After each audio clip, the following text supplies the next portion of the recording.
Right, ladies and gentlemen, it's Wednesday. What is the day? What day is today? It's Wednesday. It is not 12:30 when we would normally go live. It's almost 1 o'clock. There have been a few technical challenges, but we have overcome. I got a new video switcher, part of this whole rig. We're going to take it out to reInvent. It's going to be a whole lot of fun. And I had a video switcher fail that's normally at the desk, so I had to pull that in. I had a computer that was starting to fail. Well, it's been failing for a while. Remember some of those blue screens we had that caused issues with the live stream? Well, I thought yesterday I'll go get me a new computer from the help desk. Love my help desk, but this computer's been a challenge. And we're limping along on it now, though. So I have no overlays. I have no the usual fun stuff. But you know what I do have? I've got Zachary here today, and we are here to talk about some of the challenges that exist in and around managing workloads that are operating in a more modern construct, but maybe not the entire modern construct. Zachary and I are going to break all of that down here today for you, help you understand what it means to support your applications in a world where you're trying to figure out where they live. Are they in public clouds, private clouds? Are they truly modern? Are they a little modern? Is your organization transformed? Well, I'll tell you what, if you're here with us today, you're watching, I'd love for you to introduce yourself. You know the routine. I didn't do my normal song and dance, but that's okay. You know what to do. So I'd love for you to tell me who you are and where you are. Hey, so look at that. India is here. You are up late. I appreciate that. Well, with that, let's go ahead and bring up Mr. Zach, and we will dig into our topic today. Zach, you are a trooper. Thanks for hanging around with me here today. No worries, Jeff. Good to be here. Yeah, hey, why don't you introduce yourself to the world, or at least to my good friend over in India? Absolutely, yeah. So Zachary Symm here, working for Rackspace for coming up on 5 years now. I am a product manager and specifically focusing on the Azure side, but I also have been tasked with launching modern operations for Rackspace. So super excited about that. Well, I'm super excited to unpack what modern operations actually is. I'm even more excited that Ontario's here. Kristen, thank you for joining the program. If you are helping to manage workloads that are running in a more modern construct, you have come to exactly the right place. Everybody gets all worked up about this whole transformation, don't they, Zachary? Around, hey, we're going to the cloud, and think that they can just do the same things that they've done forever to plow on. But let's define what that is. You and I have been running around in this managed hosting world for long enough. You know, I remember how long, I forget, how long have you been here, Zachary? Almost 5 years, yeah. Yeah, so you came in still learning and hearing about this thing we used to call spheres of support. Remember that, spheres of support? And that was, folks, you were a Rackspace customer. Let me define it for you. So it was where you would come to Rackspace for servers, and you would we would help you do the stuff. We would run it in our data centers, and we created this thing called the sphere of support. That sounds very happy, doesn't it? Well, think of it as a circle, and anything that we listed that was inside that circle, we would do as many of those things for you all day long as you would want them. Those are the things that were included. Anything outside of that, well, fanatical experience, fanatical support would do everything that we could do to make it work, but there really weren't any guarantees. Now, let's bring that to today. So, or at least into the not too distant past. Now we want to move a workload out into, let's go out into your favorite cloud, Azure, or at least what it was. It was in and around Azure. And we tried to use the spheres of support model in the public cloud. Zachary, why didn't that work? Well, it's just not flexible, right? So customers are wanting to adopt, they're wanting to transform. And so the hyperscalers or cloud providers are moving at a very fast pace. They're innovating even faster, and they're introducing new services to help you transform your business, to grow your business. And if it wasn't on the list, it wasn't on the sphere, we didn't support it. And so modern operations helps solve for that. That's right. Well, but let's not cut to the chase on modern operations too quickly, because we had something else that fit into there. In fact, Laura, who's here with our part of their business over in Annika, and Annika is this amazing group of folks that came to work with us about 3 years ago now, and they brought along this great service offering that we used to be called Teams. That had a little naming conflict, didn't it? And we converted that into what we would call Elastic Engineering. Now, Elastic Engineering is an amazing offering. Elastic Engineering says, hey, we're going to get you this group of 9 individuals. They are dedicated to you. You're really we're measuring you on the amount of time you're spending with them, but there are really sharp folks in that team who are there helping you solve those for those workloads that have been transformed and for those teams that have really become cloud native. Now that left a gap, didn't it, Zachary? That left a gap between spheres of support and elastic engineering. Why don't you unpack that just a little bit? Because we're heading down your favorite road now. It did, yeah. So, what we've seen from customers is when they're coming from on-premise world, the private cloud world, they're in that mode one. Some call it ClickOps, some call it sysadmin. They need to work and operate in the same manner. But that's not your cloud journey, right? You're going to move through and you're going to become more automated. You're going to introduce cloud native services and become DevOps, which is what Elastic Engineering solves for. The problem is there's a gap in between the two and customers get stuck. Even when DevOps, you may need patching for ERP as an example. That's a very manual process. And so what we found out is that these customers were getting stuck in this gap and they really didn't have anywhere to turn to. And so again, that's what we're looking to solve for. That is what we are solving for. So what it comes down to is Rackspace leading again. Folks, that's been our 23-year heritage, whether it was teaching people they didn't need to run their own data centers. We could do those things for them in our own data centers. It was Rackspace helping to lead the world and saying, look, this move to the cloud can be something that's done very, very successfully. And for those workloads, those DevOpsy workloads, we can come alongside of that and make them as agile and as flexible as possible. But there's that stuff in the middle. We talk a lot about the fact that decisions in and around the cloud, we'd like to think they're black and white. Are you in the cloud? Are you not in the cloud? It's a black and white sort of discussion, but it's never black and white. I mean, you bring up a great example, the ERP system. Doesn't matter where it's running. Now, there's only so much transformation that can occur, right? We didn't write the ERP. Our customers didn't write the ERP. So that means there's only so much transformation that can occur. So regardless of where it's running, things like patching still have to occur. And like you said, in an ERP-based world, that can be a challenging multi-hour, multi-day, multi-week activity. Absolutely. And there's also the expertise around that. So customers have the strained resources. They're not able to keep the talent in-house or they're being hired elsewhere. And so we have a whole team of cloud engineers around the globe that can help solve for that talent issue or that talent gap, as we like to call it. Yeah, so we're about to release. I'm going to give you guys a little tidbit of information here. And you know that every quarter we do these research reports. And hey, welcome, Mauricio. And that's where we go out and we interview over 1,400 IT decision makers in 10. Almost put one hand up. That wouldn't have been enough. In 10 different countries around the world. And we were asking all these questions about, hey, all this uncertainty, what's that doing to your cloud initiatives? And we learned several things. While all companies across the board are really tightening their belts, and in some cases that means layoffs, and we've seen that especially here in the past week or 2 weeks, some really notable companies, even tech companies who are laying people off. But when we looked at all of these things of what companies were doing, the one thing they're not doing is stopping their IT investment. Now, take all of the economic and geopolitical stuff off the table. There's one overriding challenge that all companies had that we found when we interviewed them. And that challenge was, how do I attract and retain my necessary IT talent? So Zach, when we talk about bringing services to bear globally, that's the kind of thing that Rackspace has done for past 23 years and what we're doing now in and around this. So we've talked about the SysOps world. We've talked about the DevOps world and elastic engineering. Why don't you unpack modern ops for us? Yeah, absolutely. So modern operations at its core is harkening back to what Rackspace is known for, that fanatical experience. So that 24/7, 365, we are there to help manage and run your business.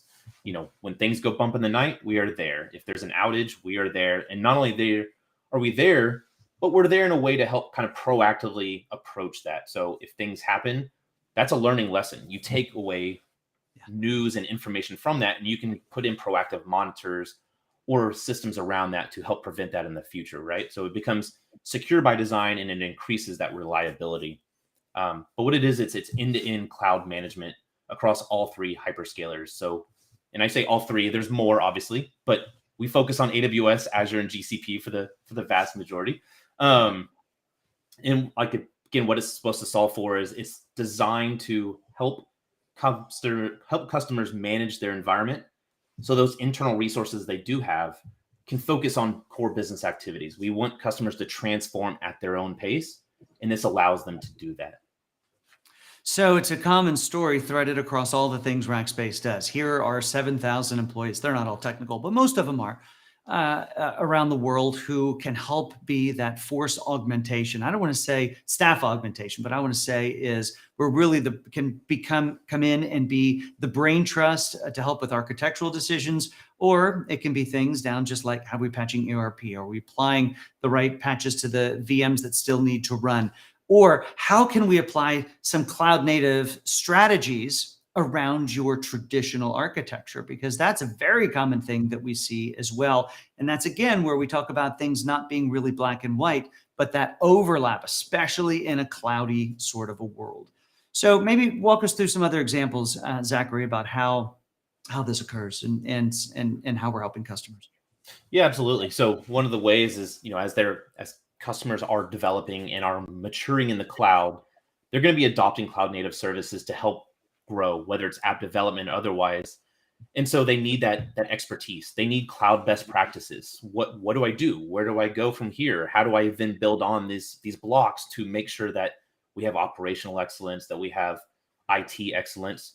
And so that's where our technical account managers and our optional lead engineers come in, and they can help provide that long range planning. We're going to help set you up for success on your journey. We're going to help make sure that you have the building blocks.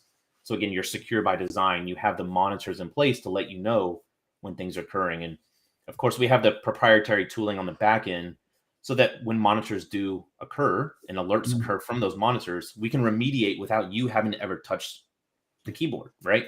So we're there to help provide that automation, provide that layer of support to help you adopt through the cloud. Well, I love that example too, because a lot of folks, when you're running your applications out into the cloud, oftentimes they are very mission critical. And when things go bump in the night, and they invariably do go bump in the night, even the best laid plans, something goes bump in the night, whether it's because of something in the environment or external triggers. So when you think about how you staff for and support these things, in the traditional world, we knew what it would take to have people around all the time. But in this cloudy world where these applications are growing, how do you staff for that? So you may even been, scratching your head. And by the way, I want to say hi to Alexander from Deutsche Telekom in Germany. We haven't had anybody from Germany in a while that I've seen. But it allows you to think about Rackspace being that point where we can help scale. So it's making sure all the right alerts are in place. By the way, those are functional alerts as well as security-based alerts, and being able to respond to those when things go bump in the night, and then tell you about it in the morning once it's all happy and much better. Absolutely. So Zachary, how when I know how we bake the charges for this into a traditional environment of managed hosting. I know how we charge for elastic engineering. Basically, it's amount of time and number of peoples. But how do we charge for that so people can think about whether this might be a good solution for them? Yeah, absolutely. So we try to build some flexibility into the model because operational challenges, they occur with businesses. Your needs are going to drive up or drive down based on what's going on. Yeah. And so the way we built it is we loosely, roughly put it as a bracket of infrastructure, but we provide a minimum allotted hours. So, we create a very low entry level or entry point, I should say. And so then we allow customers to scale as their requirements scale up and down. And then again, we have the optional lead engineer that can come in and again, provide those more cloud complex operations and long range planning. So, it's a very favorable approach to pricing and makes it very flexible for customers. I love it. I love the fact that there are kind of, in a sense, tiers or add-ons so people can get just the things that they need. And I don't want you to kind of gloss over the fact that a lead engineer, hey, you can get a lead engineer. And I can just sort of hear people in the background going, you mean you can charge me more for another person? But let's talk about, I know the expertise of these lead engineers. Let's talk about their pedigree a little bit. And it's more than just somebody who's passed an exam. Yeah, it's not just another person. It's not staff aug, right? So in many ways, I like to think of our lead engineers as fractional CTOs for your business.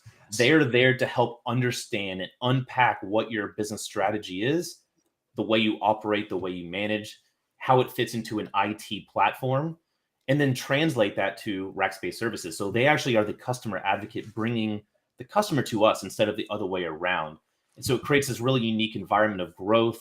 Like I said, long range planning is a prime example, or reporting various KPIs. They'll provide that deep expertise in the cloud. So if you're stuck, you don't know how you can quite transform, they're going to help put you on that path to success. I love it. Really, if we even to distill that down a little bit farther, it's thinking about it's that one individual who's going to marry business strategy or business challenges to the technology and figure out what tech is the right tech at the right time to make those impacts. Absolutely.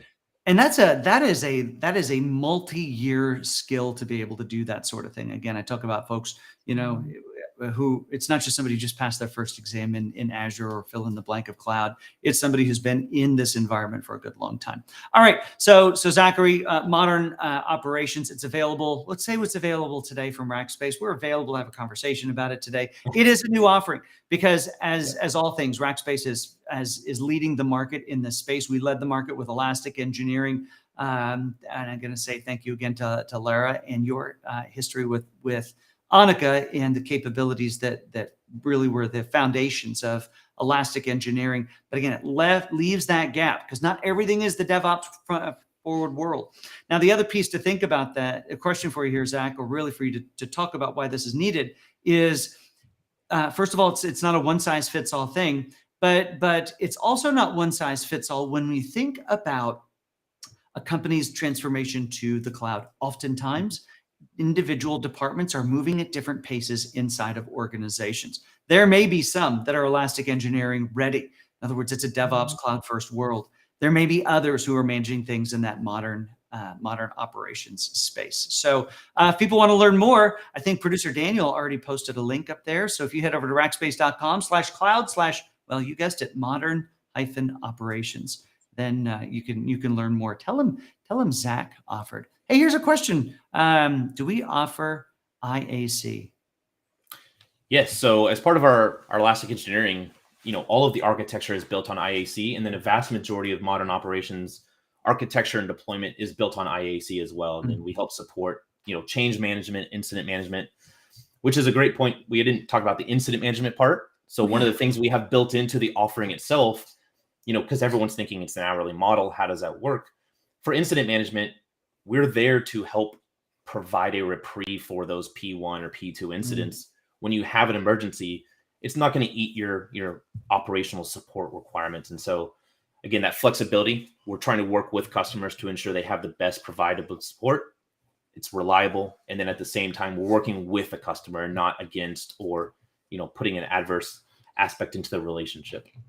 Yeah, it's a great call out. I want to make sure we call out the incident stuff and we remain flexible to make sure that the work we need to get done each month gets done. But we also don't leave you high and dry should there be a challenge. That's right.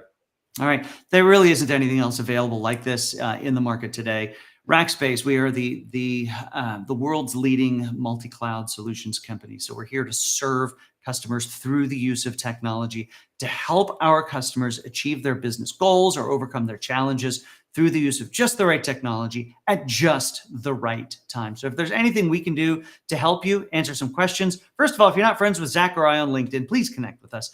Our names are on the screen. You can find us. We at least I accept everything. I think Zach's got a whole bajillion of people. He's pretty discerning. So, watch out for that. But we'd love to connect and answer any questions. And neither Zach or I are in sales. So if you want to just ping us directly and ask us a few things without getting on some nurture list, well, you can do that too. Just don't tell the sales team I circumvented them. But we'll get you connected, see what you need to learn. Zach, anything else we want to leave with the group here? No, I'd just say that, I think it's a really unique opportunity for customers to have that end-to-end life cycle of support all the way through their cloud journey, to help them get started, help them plan, and then eventually get into full cloud maturity. So it's really excited about the launch and the offering and what it means for our customers. That's fantastic. Looks like Joshua put in an application. I think he wants to come work with us in the Azure team. We'd love to have you. Always looking for more talent. All right, folks. This has been a great chat with Zachary. And again, modern operations, there's nothing like it, but it's absolutely needed in the marketplace. There's no black and white in the cloud, and Rackspace is here to help you traverse that transformation. So I hope you have an amazing afternoon. Again, connect with both Zachary and I on the LinkedIn if you want to check in with us. I'd love to chat with you as well. So with that, everybody, I hope you have an amazing afternoon, and I'll see you. I'm not going to see you on Tuesday because Tuesday's a holiday. I'm taking most of next week off, although Daniel keeps booking me for meetings on Tuesday. But the week after, live from reInvent, you're going to hear way more of us than you want to. So we'll see you then. Have a great afternoon, everybody.